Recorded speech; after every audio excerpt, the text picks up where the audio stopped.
하나님께 사로잡혀서 복음을 전하다가 3차 세계 여행 전도를 하고 이제 귀환하는 그런 내용입니다. AD 53년에서 57년쯤 되었을 때 일어난 일을 말하고 있습니다. AD 53년에서 57년이라면 예수님이 세상에 오신 지가 53년에서 57년 됐다 그런 얘기거든요. 이 사도 바울의 그때에 복음을 3차 전도 여행을 마치고 예루살렘으로 귀환하는 그런 내용이에요. 예루살렘에 올라가서 이제 체포되어서 마지막으로 로마로 이송이 되어서 로마에서 복음 전하다가 순교를 당했어요. 그래서 예수를 박해하던 사람이 예수를 극적으로 만나서 주님 위해서 죽도록 복음 전하며 살다가 마지막에 예수님께 목숨을 바쳤다. 그래서 우리들이 하는 얘기가 시독교를 지독하게 핍박하는 사람, 싫어하는 사람이 그 사람이 변해서 예수 믿으면 아주 예수 잘 믿는 사람이 된다. 명석교회 장로님 한 분이 예전에 그랬어요. 자기는 예수를 아주 절대로 안 믿은 그런 사람이었어요. 근데 어떻게 나중에 예수를 믿었는데 사람들이 소문을 듣고 그 사람은 예수님의 부활할 것보다 더 믿기 힘든 사람이 또 어떻게 예수 믿었는지 모르겠다고 사람들이 그렇게 얘기하더래. 그 사람은 예수 부활한 것보다 더 믿기가 힘든 사람인데 예수 믿고 장로 됐다고 그렇게 힘든 사람. 그런데 그렇게 예수를 박해하고 싫어하던 사람이 변하면 아주 예수를 잘 믿어요. 그렇게 반대하는 사람이 꼬꾸라질 확률이 아주 많이 있어요. 그렇게 반대하다가 꼬꾸라져가지고 변해서 아주 열심히 했습니다. 그러니까 그건 알 수가 없는 거예요. 하나님이 역사하면 누구든지 다 바울처럼 꼬꾸라지고 변해서 예수 믿게 될 줄로 믿습니다. 그러나 낙심하지 말고 그래 끝까지 기도하는 거예요. 예수 믿도록 끝까지.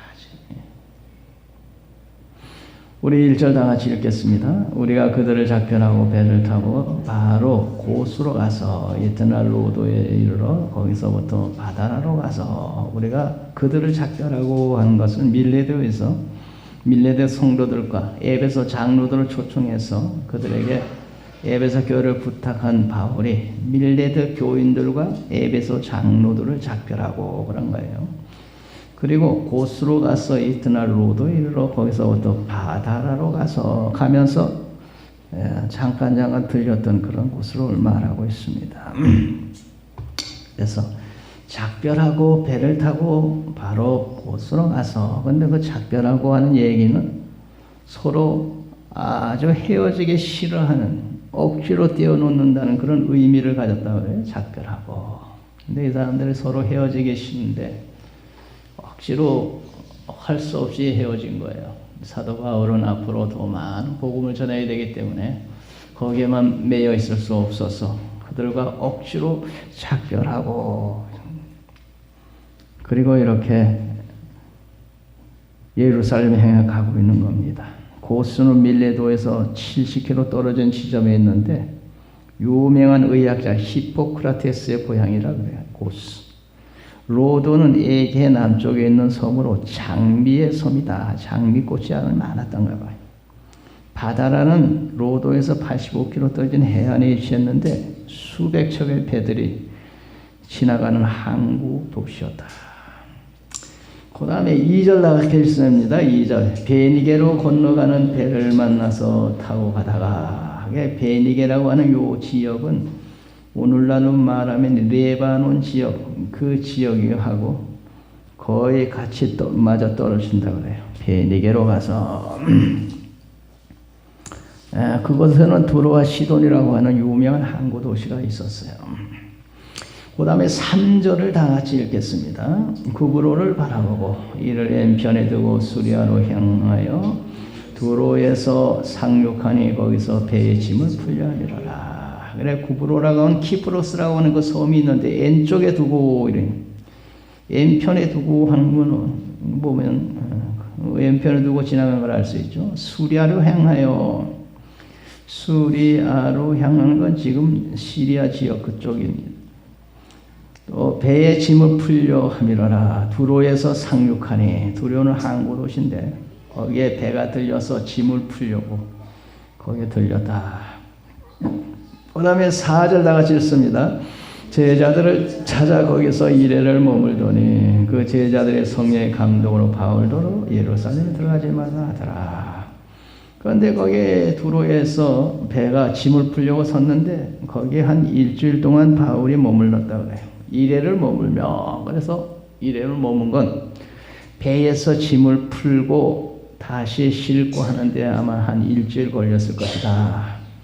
그런데 그 기간 동안에도 사도 바울이 이 두로에도 예수 믿는 사람들이 있을 터인데 하면서 찾아가지고, 그래서 그 예수 믿는 사람들을 만나서 거기에서 복음을 전했다. 그래서 제자들을 찾아 거기서 이래를 머물며 하나님의 말씀을 전했다. 그래서 사도 바울은 가는 곳곳마다 복음을 전하는 일에 잠시도 쉬지 않았어요.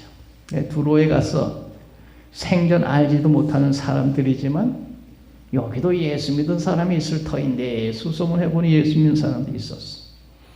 그들에게 복음을 전했어요. 우리 예수 믿는 사람은 예수 피를 나눈 형제 자매들이니까 생판 몰라도 괜찮아요. 예수 믿으면 다 형제 자매니까 금방 통하잖아요. 금방 예수 믿고 구원받은 하나님의 백성으로서 금방 서로 대화가 통하고, 뭐 같이 피를 나눈 친형제 뭐 같이 있어도 예수 안 믿는 형제들하고 말이 통하니까. 그런데 여기는 이 두로에는 생전 보지도 못한 성도들이지만 예수를 믿으니까 서로 대화가 통하고 마음이 통하고 영적으로 서로 통하네. 그래 그 제자들 찾아서 이래를 머물더니 이래 동안 있으면서 그들에게 복음을 전했죠.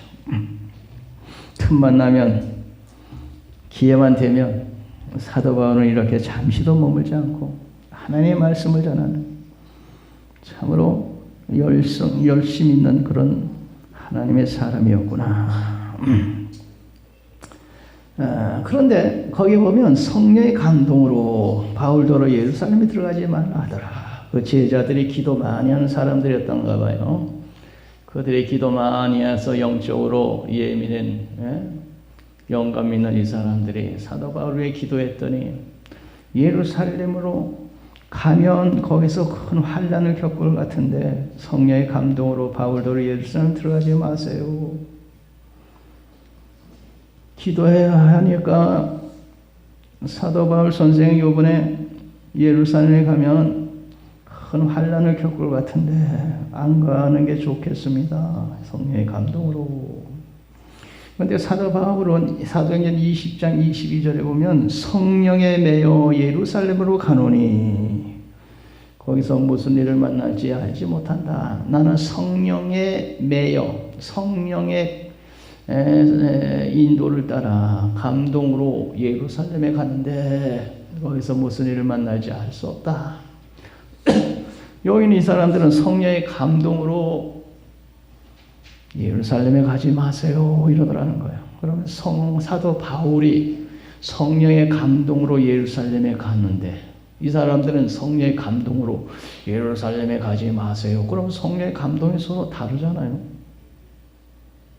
어떻게 된 거예요? 사도 바울은 성령의 감동으로 예루살렘 가는 거고 여기 제자들은 성령의 감동으로 예루살렘에 가지 마세요 하면 뭐가 어떻게 된 거예요? 이거 서로 맞지 않잖아요. 그래서 서로 모순된 거냐? 그것은 모순된 것이 아니고 사도 바울은 하나님의 사명을 받고 예루살렘에 가는 거고 여기 성도들은 그 사랑하는 사도 바울이 예루살렘에 가면 환난을 겪을 것 같은데 안 가면 어떻겠습니까? 이렇게 하는 거예요. 사랑하는 사도 바울이 예루살렘 가서 환난 당하는 거죠. 원하겠어요? 예수님이 십자가를 지겠다고 하니 사랑하는 베드로가 예수님 그러면 안 됩니다 말렸잖아요. 왜? 예수님을 사랑하니까 사랑하는 예수님이 십자가 달리면 되겠어요? 예수님이 십자가 지는 게 사명이었지만 베드로는 그 예수님이 그렇게 고난 당하는 걸 원치 않았던 거예요. 예수님을 사랑하기 때문에. 그러니까 예루살렘으로 가는 것이 하나님의 뜻인지는 모르지만 우리는 바울 선생님 환난, 핍박, 고난 당하는 걸 원치 않습니다. 안 가시면 안 될까요? 그렇게 하는 거야. 이해갑니까? 그게 서로 그렇게 하면 서로 맞아가죠. 예루살렘에 가는 것은 사도 바울은 사명을 가지고 가는 거고 이 사람들은 거기 가면 환난 당한다는데 꼭 가야 되겠습니까? 안 가면 안 될까요? 그건 사랑하니까 환난 당하는 걸 원치 않는 거지. 그에 가는 게 하나님 뜻이 아니라는 것이 아니고 가면 큰 환난을 겪는다는데 안 가시면 어떨까요? 사도 바울이 나는 환난을 겪고도 갈 수밖에 없다. 나는 내 받은 사명이 그거다. 나의 달려갈 갈 길과 주 예수께 받은 사명 복음 전한 일에는 내 생명도 아끼지 않으리라. 그래서 성령의 감동은 다른 게 아니에요. 같은 역사인데 여기에 제자들은 사도 바울이 예루살렘에 가는 것이 하나님의 뜻이라는데 가서 고난을 당한다는데 안 가시면 어떨까? 성령의 감동으로 환난 당한다는 걸 알려준 거지 제자들에게. 가지 말라는 게 아니고 환난 당한다는 걸 알려준 거예요. 성령의 감동으로. 그러니까 그 감동을 받아서 환난을 겪는 것을 안 제자들이 안 가시면 안 되겠느냐 그렇게 말하는 환난 당한다는 걸 알았다는 거죠. 성령의 감동으로 예루살렘에서 환난 당한다는 것을 안 제자들이 바울더러 예루살렘에 들어가지 말라 하더라. 자, 5절 다 같이 했습니다. 이 여러 날을 지난 후 우리가 떠나갈새 그들이 다 그 처자와 함께 성문 밖까지 존송하거나 우리가 바닷가에서 무릎을 꿇어 기도하고 그래서 우리들이 성령의 감동으로 그걸 그러니까 분별을 잘하고 우리가 해석을 잘해야지 잘못하면 오해한다니까 이러니까 잘못하면 오해하기 쉽다니까. 정확하게 잘 판단해서 분별을 해야지 잘못하면 이게 서로 해석이 다르면서 오해가 올 거 아니에요. 우리가 분별을 잘해야 된다. 분별을. 하나님이 선하 기뻐 온전한 뜻이 무엇인지 분별하라 했는데 분별을 잘해야 돼요. 잘못하면 오해하고 곡해하라서 엉뚱한 방향으로 가게 됩니다. 분별을 잘해야지. 사도 바울은 예루살렘에 환난을 겪고도 나는 하나님의 뜻이니까 가는 길밖에 없어서 이제 갑니다. 여러 날 후 지낸 후 우리가 떠나갈새 그들이 다 그 처자와 함께 온 식구 처자들 다 나왔어. 성문 밖까지 존송하여 우리가 바닷가에서 무릎을 꿇고 서로 기도하고 6절 다 같이 읽습니다. 서로 작별한 후 우리는 배에 오르고 그들은 집으로 돌아가니라. 작별하고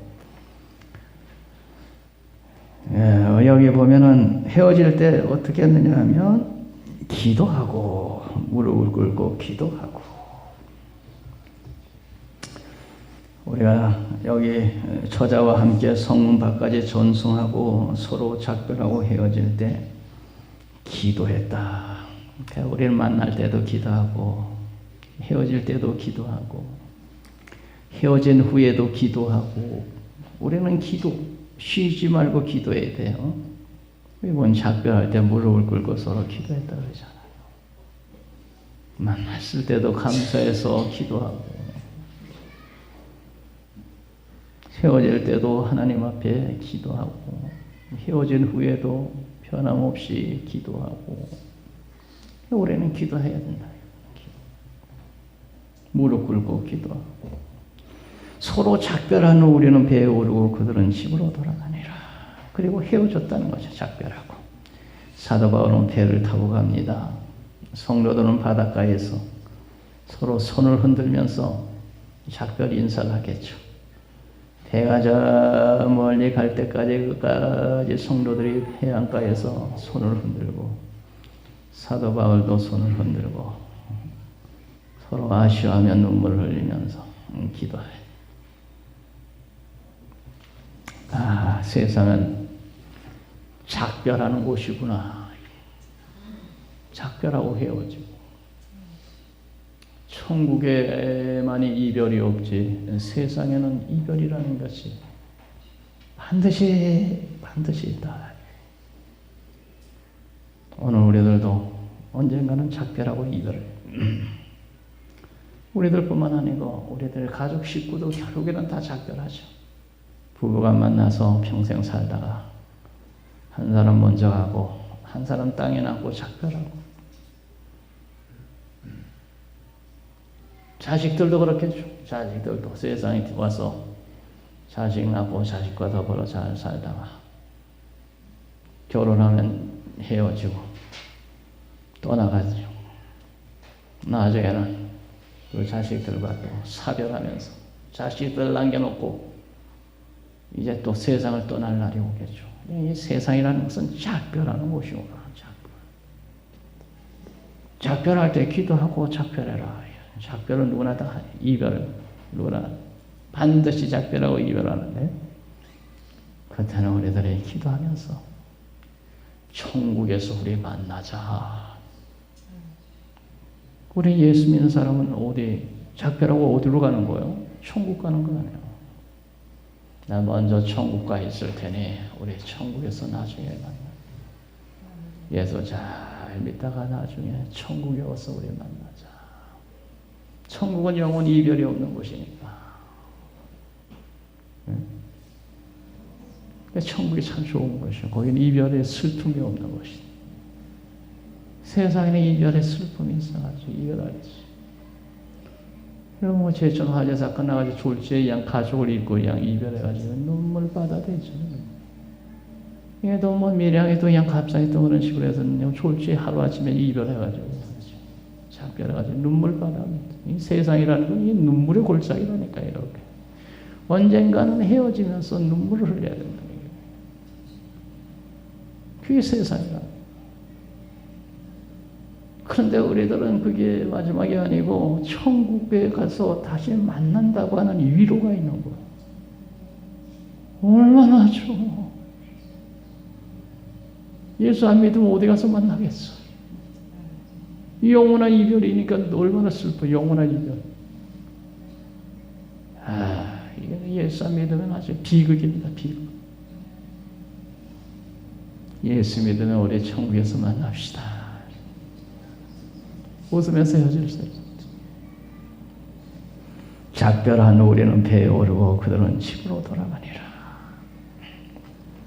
7절 다 같이 읽겠습니다. 두로를 떠난 항해를 다 마치고 돌레마이에 이르러 형제들에게 안부를 묻고 그들과 함께 하루 있다가 거기 보니까 하루 있었네.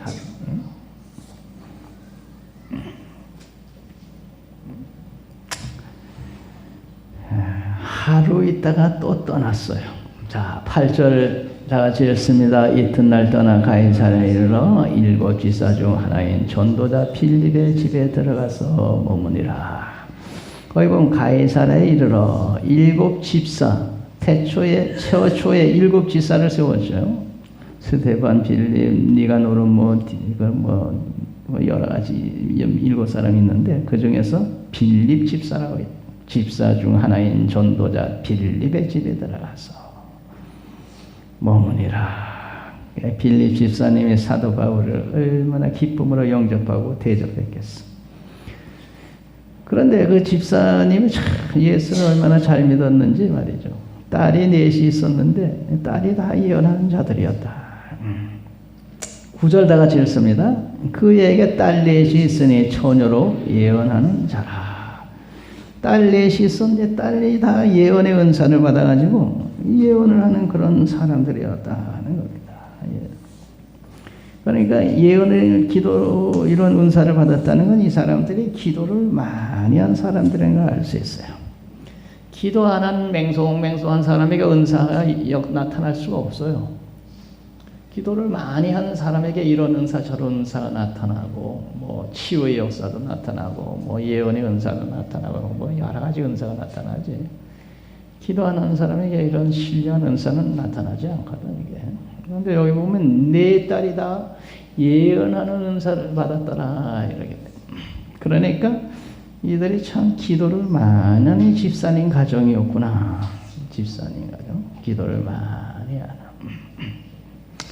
은사 중에 예언의 은사도 있는 거니까.